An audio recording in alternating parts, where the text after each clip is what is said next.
Improvement with Shedeur, too. I mean, see a little improvement from Shedeur today, Coach, huh? Yeah, let's see. I mean, man, those rookies leading everything. That's why they won 3 games. This team ain't going to be close this game. Aaron Rodgers, I'm fascinated by that. I love seeing it. I mean, let's say what it is, right? When you look at it, it's all about Myles Garrett. Now everything has been hushed now. Now it's time to shut up and play some football. So today, going up against the Browns, a rookie quarterback. I'm trying to make it out of here so I can call Shedeur real quick and make sure he can get it done. So I'll probably just be, Shedeur, I know you don't listen, but please, every time your team wins a game, please use we and us. That's it. That's coming from a veteran coach. Let's state the obvious here. Rex Ryan, amongst other NFL analysts, have voiced their opinion about Shedeur. But if I'm Shedeur Sanders, I will implement we, not me. It's easy for an individual to take on the praise and making it about him. And I don't think that that's the case for Shedeur. Yeah. Hear that out. Because the amount of maturity that shifted, this is the same individual that was miming in the front of the camera a couple weeks ago, to the person that was saying certain things that you would expect from a backup quarterback. But now, the person that we're seeing poised, he's been here before. He's well and capable of being what we need him to be. But now, as you have more success, understand the political aspect that's needed in order for you to be a true leader in the locker room as an NFL quarterback. They thought it was a joke. They thought they could sit on national television and laugh at a young man's career like it was entertainment. Rex Ryan leaned back in that studio chair and told the world the Cleveland Browns had no chance. He looked into the camera and said the game would not even be close. He mocked the rookie leadership. He questioned the talent. He basically wrote the obituary for Shedeur Sanders before the ball was even snapped. But disrespect has a funny habit. It backfires when you mess with the wrong one. This is not just a football game. This is an exposure, a full dismantling of a narrative built to destroy a career. While the experts were busy hyping Aaron Rodgers, while they were praising the Pittsburgh Steelers defense, Shedeur Sanders was preparing to do the one thing they said he could not do: send them home. Before we expose every receipt, make sure you like this video and subscribe to the channel. We are building the biggest army in football media, and we need you locked in. And listen close. If you believe in the movement and you ride with Shedeur, comment SS 100% down below. Flood the comments and let the algorithm know we are here. You know, one thing about these rookie quarterbacks, Rex, just a few weeks ago, you had a vein shown in the middle, your head sitting up here talking about a rookie quarterback. But one thing that I would really say, with all this talk surrounding the quarterback position and Shedeur Sanders, what happened to draft day, I'll just say this: Shedeur Sanders, when your time comes, be ready. Well, be ready. Come today. And yeah, I mean, look, I think that Dylan Gabriel played pretty well. I think he gives him a chance to win. Now let us go back to the crime scene. Because if you do not hear the words, you will never understand the magnitude of what just happened. Rex Ryan went on TV before the Steelers game, and he was not analyzing film, he was attacking character. He said, quote, "I mean, man, are those rookies leading everything? That is why they won 3 games. He laughed. He dismissed the entire organization. Then he took it further and made it personal. Rex Ryan said he wanted to see if Shedeur would throw an interception, not because he was breaking down defensive schemes, but because he wanted to see if the kid would try to make a tackle. Think about that statement. That is not football talk. That is a shot at his toughness. That is calling him soft without saying the word soft.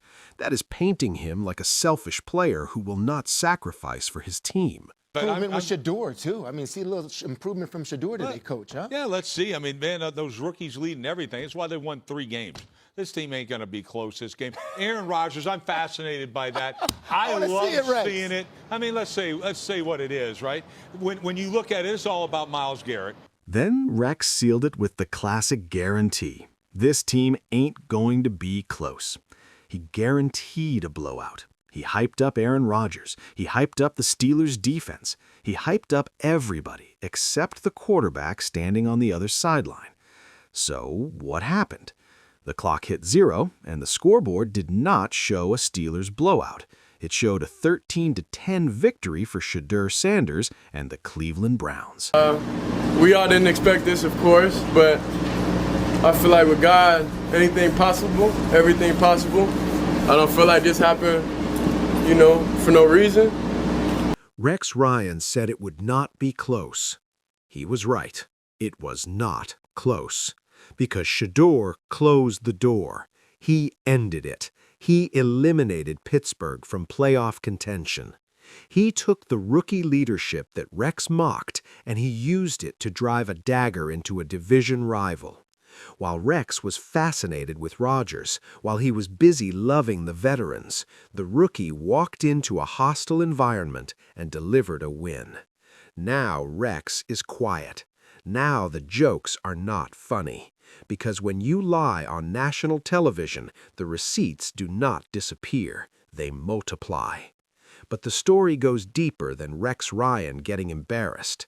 This is also about the Pittsburgh Steelers, the same Steelers who just got beat by the very quarterback they refused to draft.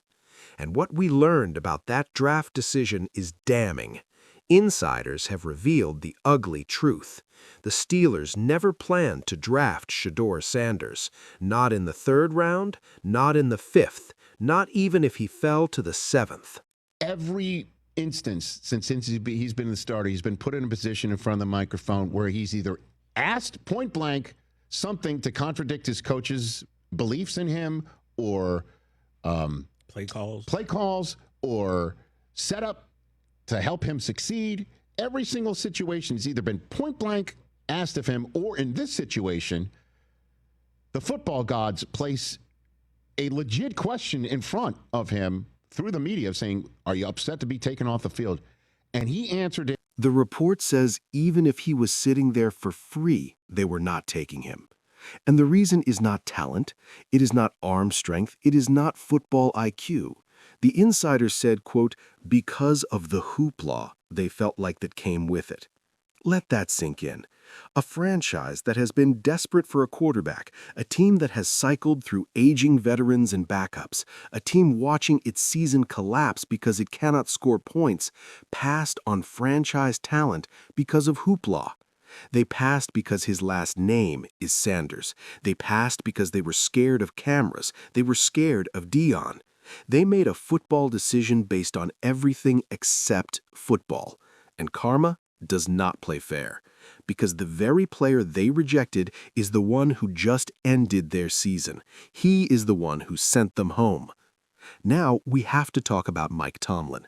You cannot have it both ways. Tomlin loves to go to the podium and talk toughness. He praises Shedeur in press conferences. He talks about his poise and development. He gives the respectful sound bites. But if you are a coach with Tomlin's power and tenure, you have input. You know the draft board. You know the decision makers. If he truly believed in Shedeur Sanders, he could have stuck his neck out and told them, ignore the noise, draft the talent. But he did not. He let the Steelers choose politics over production. And when a reporter asked Tomlin about his evaluation of Shedeur from the spring, he dodged the conversation. He said, it does not matter. He is not a Pittsburgh Steeler. He plays for the Cleveland Browns. That is the sound of regret. That is a man trying to avoid a conversation that makes him look bad. Shedeur, I can't wait to go see him play. You know, can't wait to, and he's like, when you come into a game? I said, when you play. What am I going to come and see you sit? I can watch that on TV. I'm not going to see you sit. When you play, I'm coming. Because now he has to watch Aaron Rodgers struggle, watch the offense fail, and watch the kid he rejected lead the game-winning drive against his defense. Now let us expose another lie the media wants you to believe. They want you to believe Shedeur is arrogant. They want you to believe he is all about himself. Rex Ryan basically called him selfish. But listen to what we learned about Snoop Huntley. Snoop Huntley is a Ravens backup quarterback and a former teammate of Shedeur. While the media was hating and Rex was plotting, Snoop was picking up the phone. It was 6:30 in the morning. Ravens had just clinched their playoff spot. He did not have to call anybody. He could have been sleeping. He could have been celebrating. Well, I learn what I like. I learn what I don't like. I learn what I'm seeing. I know what I see well. I know what I don't see well. And I learn a lot mentally, and I learn a lot emotionally, physically, everything. I think mentally it was how to deal with when things are going your way, when things aren't going your way, when how to deal with feelings. So that's what I feel like this year was about. I think it was one of those years. But he called Shedeur, and Shedeur told the story in a way the big networks will not emphasize. He said Snoop did nothing but speak life into me. Speak life. That is not the language of an arrogant diva. That is the language of a grounded young man who values brotherhood. Shedeur explained their relationship. He said, because I am always smiling and he always smiling, I think that is what it is. He talked about conversations about God, about purpose, about being ready for your moment. That is the reality, the real locker room version. Rex wants you to think he is a villain, but behind the scenes, Shedeur is building real connections, listening to mentors, staying positive while the world tries to bury him. Snoop told him, be ready, and when the Steelers came to town, he was ready. Now let us talk about what Shedeur has been fighting inside his own building, because this is the part the mainstream avoids. They do not want to talk about internal sabotage. They do not want to talk about how a young quarterback can be set up to fail. Now everything has been hushed now. Now it's time to shut up and play some football. So today, going up against the Browns, a rookie quarterback. There were moments in this game where the coaching staff put Shedeur in the wildcat. They literally took the ball out of his hands. Rex Ryan even pointed it out. He criticized the decision to not keep Shedeur under center.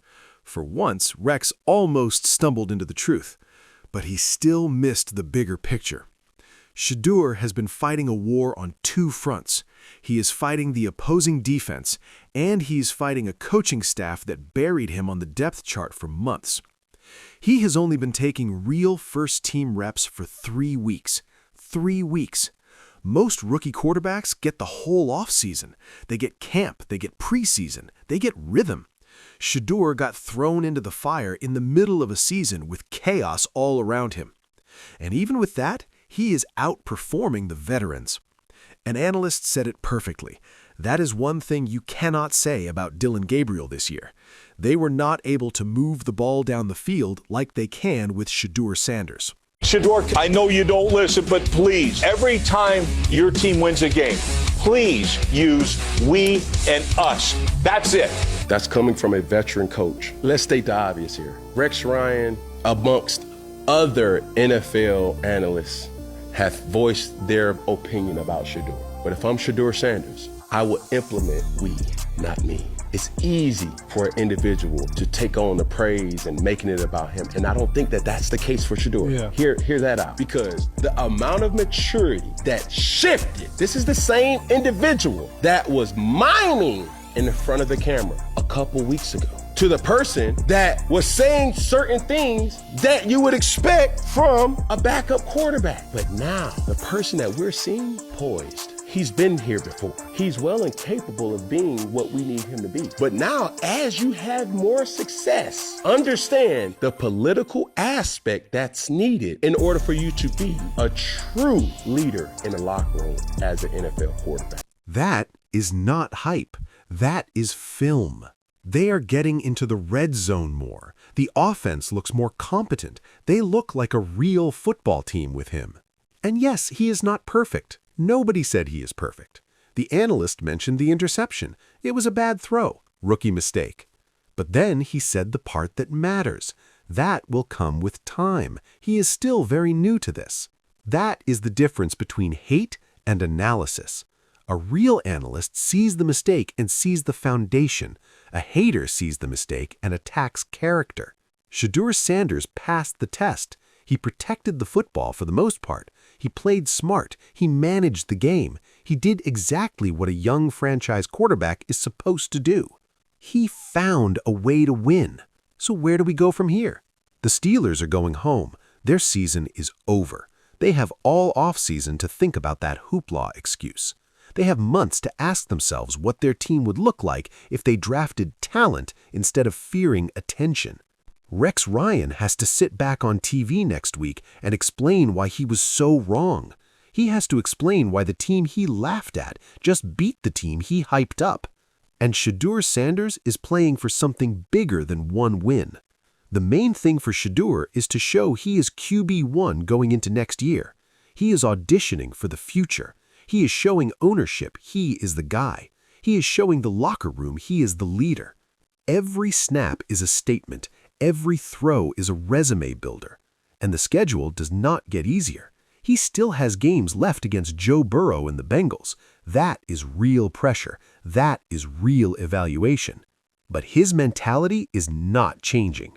He is going to keep smiling. He is going to keep talking to mentors like Snoop. He is going to keep speaking life into his teammates. He is going to keep exposing frauds. This was never just about a football game. This was about respect. They tried to bury him. They tried to lie about him. They tried to say he was not worth a 7th-round pick. But the tape does not lie. The scoreboard does not lie. 13-10. That is the only number that matters today. Shedeur Sanders stood tall. Rex Ryan fell flat. The Pittsburgh Steelers are left searching for answers that were staring them in the face the whole time. The narrative is shifting. The truth is coming out. You can feel momentum changing. This is what happens when you bet against prime. This is what happens when you bet against work ethic. They wanted him to fail. They prayed for the downfall. But they forgot one thing. He is built for this pressure, born in the spotlight, and he is not going anywhere. We are going to keep tracking this story. We are going to keep bringing you the insider reports the mainstream tries to hide. Rex cannot hide from it. Tomlin cannot hide from it. We see the truth. If you enjoyed this breakdown, make sure you are subscribed because we are posting every single day and we are the voice of the real fans. And do not forget the mission. Check that comment section right now. If you haven't done it yet, comment SS 100%. Let them know we are riding with 12 until the wheels fall off. The Steelers are done, but Shedeur Sanders is just getting started.